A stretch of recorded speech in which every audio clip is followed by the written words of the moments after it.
તો ભાઈ રવિવારની સાંજ અને શું ગેમ થઈ છે ભાઈ પંજાબ અને જીટીની વચ્ચે. એકચ્યુઅલી મને આ ટાઈપની થ્રિલર ગેમ્સ બહુ ગમતી હોય છે, જે પેલી 240 230 વાળી મેચિસ કરતા.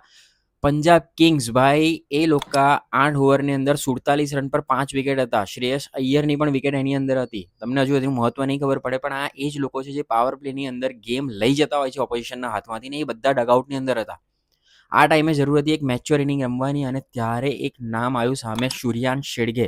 આ પ્લેયરને હું ફોલો કરું છું, મહારાષ્ટ્રમાંથી રમે છે, સ્મેટમાં પણ બહુ જોરદાર પરફોર્મન્સ કર્યું હતું. એકચ્યુઅલી ઓલરાઉન્ડર છે, એની બોલિંગ પણ બહુ જ સારી છે, અને હું બિલકુલ સરપ્રાઈઝ નહોતો કેમ પંજાબ કિંગ્સે આને પિક કર્યો.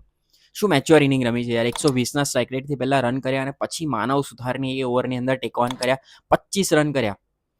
આ જો પ્લેયર હજુ 2 ઓવર ટકી ગયો હોત ને, તો સ્કોરમાં હજુ તમને 15-20 રન વધારે જોવા મળે.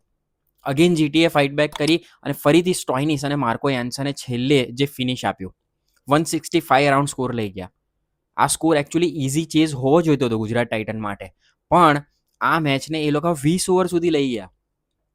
ગિલની વિકેટ લીધી, બટલરને બાંધી રાખ્યો, સાઈ સુદર્શનને પણ ક્રેમ્પ કર્યો, અને એવું લાગતું જ નહોતું કે અહીંયાથી જીટી ફ્રીલી રમી શકે છે. કેચિંગ, ફિલ્ડિંગ ટોપ નોચ, જે પણ ઓપોર્ચ્યુનિટી આવી એમણે લીધી. કદાચ યુઝી ચહલને જે ઓવર ના આપવાની ટેક્ટિકલ ડિસિઝન્સ હતા શ્રેયસ અય્યરના, હાઇન્ડ સાઇડમાં આપણને એવું લાગે છે, પણ 2 લેફ્ટી રમતા હતા એટલે એમણે કદાચ એ રિસ્ક ના લીધું. તો ભાઈ ઘણા બધા પોઝિટિવ. આ ટાઈપનું પરફોર્મન્સ એકચ્યુઅલી પંજાબ કિંગ્સને બહુ કોન્ફિડન્સ આપશે, સ્પેશિયલી એમની બોલિંગને, જે બહુ વલ્નરેબલ હતી. હવે એમને કોન્ફિડન્સ આવશે કે આપણે થોડુંક જો સારું પરફોર્મ કરીશું તો આપણે ડિફેન્ડ કરી શકીએ છીએ કોઈ પણ ટોટલ. તો ભાઈ Punjab Kings, nothing to worry, everything is positive for you.